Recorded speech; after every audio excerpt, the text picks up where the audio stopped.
All right, so Microsoft has released their new console, Xbox Series. PlayStation released their new console, PlayStation 5. That leaves Nintendo, who are kind of out of sync when it comes to console generation releases. Because Wii U failed so badly, they had to rush to get their console after that one out, the Nintendo Switch. And now it's getting to the point where it's been out for 4 years and people are looking forward to some kind of refresh, something that will give the Switch extra horsepower and allow it to be more in line with some of the newer consoles that have recently released. Obviously, with how small the form factor is, you're not going to see PS5 graphics on Switch or Switch Pro, which is what people are calling this new refresh that Nintendo is supposedly working on. But, you know, if you can output better graphics, enhance the performance of existing games, that'll be enough. And it would seem as though that new model is coming in the not-so-distant future, if this Bloomberg article is to be believed. The following information was reported by editor Takahashi Mochizuki and Sohee Kim. The headline of this article reads, Nintendo planned Switch model with bigger Samsung OLED display. So I want to go through the information in this report and let you know my take on things. So apparently Nintendo plans to unveil a model of its Switch gaming console equipped with a bigger Samsung OLED display this year in time for the holidays. Nintendo had said before that they had no plans to announce a new Switch model anytime soon because Switch is already selling so well, but it looks like by the end of this year we'll not only hear about it, but it looks like they're planning to release it late this year, so I'm assuming sometime in October or November. Which, is surprising given Nintendo's past statements. I thought it was maybe going to be a 2022 thing, but I guess they're moving ahead with this year, and I'm personally glad because I really do think Switch could use a mid-generation refresh a la PS4 Pro or Xbox One X. As for the specs on the OLED screen itself, it's apparently going to be 7 inches, 720p resolution, and Samsung is going to mass produce them as early as June with the monthly target being just under 1 million units. So assuming this comes out in November, it's going to be July, August, September, October, November. So we're looking at 4 to 5 million units that I guess Nintendo will manage to mass produce. But yeah, 7 inches, 720p resolution. For comparison, the original Switch's screen size is 6.2 inches and the Lite's screen size is 5.5 inches. So to get that up to 7 inches, that's a pretty decent increase in size. Now I did measure the diagonal length here from edge to edge, and there's about 8 inches of space there, and this screen is 6.2, and there's enough room here to more than enough room here to expand that to 7 inches. So I imagine that the form factor will be largely the same. I don't know if they're going to use different materials and design-wise they're going to do something differently from an aesthetic perspective. But I imagine that the size here is going to stay about the same and they're just going to expand the screen and reduce the bezel size. That would be the best solution. So the Joy-Cons are still compatible. And I don't know if they're going for thicker, thinner, or roughly the same size. There is cooling to consider. It's understandable that some people are disappointed that they're keeping it at 720p resolution rather than upgrading that to 1080p. But when I think about it, I think it does kind of make sense, especially to conserve battery life. I think that's the main thing. It is assumed that this Switch Pro or Super Switch is going to have better hardware, but with more powerful hardware, that's just going to draw more power. And so by keeping the resolution at 720p, you not only save battery because there's less pixels to light up, there's also the fact that 720p resolution means that less of that hardware power is going to be tapped, and that's going to help conserve battery. Because if you were to make a 1080p, not only is the screen higher resolution and outputting more pixels, but the hardware would have to work harder to output that resolution for the games on Switch. So that would really reduce the battery life quite a bit, and I think Nintendo wants to ensure that battery life is increased with this new model, which is why they also went with the OLED panel, because OLED screens, they light up by individual pixels rather than backlighting the whole screen. So when you're playing in a dark area, for example, that darkness is replicated by turning off or dimming down individual pixels in an OLED screen, which is why you get those deep blacks. Whereas with LCD, which is, I believe, what the original Switch uses, the whole screen's lit up, which is why black is more gray than actually black. And so with OLED, you've got that higher contrast ratio on top of saving battery, especially when you're traversing darker areas. It's just an all-around better panel. It looks better. Colors pop as a result of that higher contrast.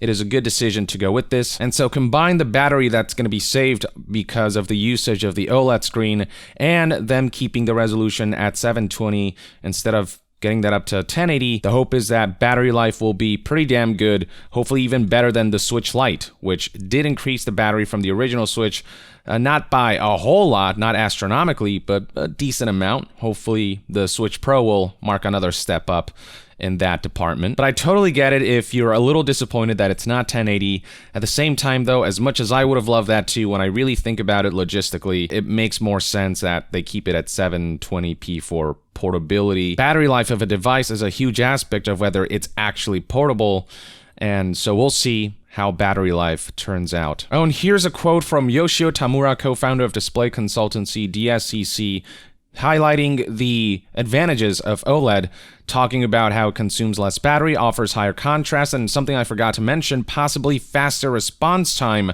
when compared to the Switch's current liquid crystal display. So on top of everything else, there's the possibility of less input lag, which is neat. Now, the specific type of OLED that Nintendo's allegedly going for Switch Pro are rigid OLED panels rather than the flexible alternatives. The main reason being that A, they're good enough for the kind of hardware that Switch is, and B, because they're significantly cheaper. In fact, Takahashi Mochizuki highlighted this in a tweet he posted that states, unlike flexible OLED that high-end smartphones are using, rigid OLED is cheap and prices have been falling recently due to oversupply. Deal is good for Samsung as it can secure stable buyer. So yeah, everyone wins. Samsung has an abundance of these because it's outdated compared to the more flexible OLEDs that are being used now for smartphones. Nintendo's trying to sell something cheap that is available to the masses, and that's why you could use a cheaper version of that OLED screen. Now, beyond screen size and type of screen, no doubt people want to know how powerful this Switch Pro is going to be. Well, apparently there will be enough of a hardware upgrade that it will be able to output 4K ultra high definition graphics when paired with TV. So when docked, it can output up to 4K. Now, do I think that a lot of games on Switch will actually run at 4K?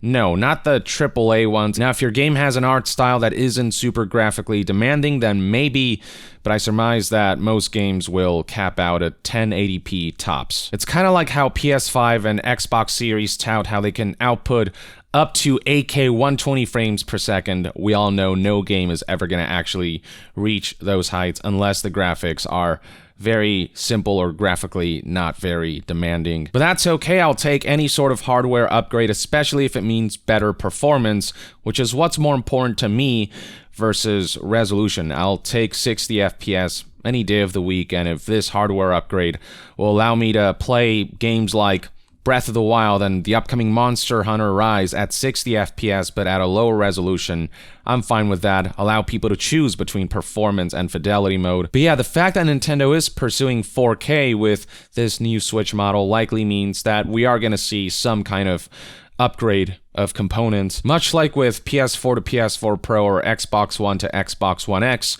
I imagine that the CPU of Switch to Switch Pro will stay the same. Maybe they'll overclock it a little bit.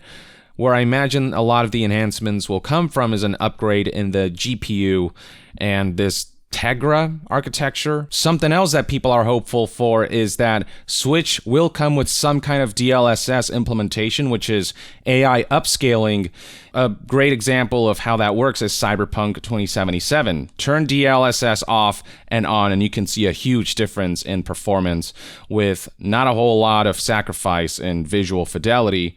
And if Switch implements that, then that means that they'll be able to upscale without losing out on a whole lot of performance. It's this really fantastic solution when it works right. So if Switch has that, maybe we will see games upsample to 4K or a pretty good 1080p with, you know, some of the higher graphic settings. I guess the final question is, what would be the price of this thing? Well, Switch Lite is $200, regular Switch is $300, so either this would be at $350, or they would reduce the original Switch's price to $250 and replace that with the Switch Pro at $300. I'm curious to see which route they take. I guess that will also largely depend on how much storage space the Switch Pro comes with. The original Switch comes with a pretty paltry size. If I recall, it was a measly 32 gigabytes. If the Switch Pro has more than that, with rumors stating that it might come with 128 gigabytes of internal storage, that might jack up the prices even further. So we might be looking at a $350 device, but time will tell how Nintendo handles that model. But generally, Nintendo likes to sell their hardware at a profit, and this new version of Switch sounds expensive enough that I can't imagine it being in the $350 range, but we'll see what happens. Nintendo does have to keep in mind that it is competing with other consoles like PS5 and its $400 digital edition, and Xbox Series with the $300 Series S, so I wonder if that will affect the decision surrounding the Switch Pro's price point. Part of me wonders whether it's possible for Switch Pro to be $400, since Switch Lite is $200 and regular Switch is $300. Maybe Switch Pro will jump by another $100, though I personally think that $400 is asking too much for a portable console. I think $350 is as high as they can go. I think that's the ceiling for Switch Pro's price point. Just looking at the market and the competition, that's what makes more sense to me. But the ideal situation would be $300 and then $250 for regular Switch and then $200 for Switch Lite. Though Switch and Switch Lite are both selling so well at their current price point that I don't imagine Nintendo's in a rush to discount those. So I'm gonna, if I had a bet, I would bet on $350 being the final price of Switch Pro.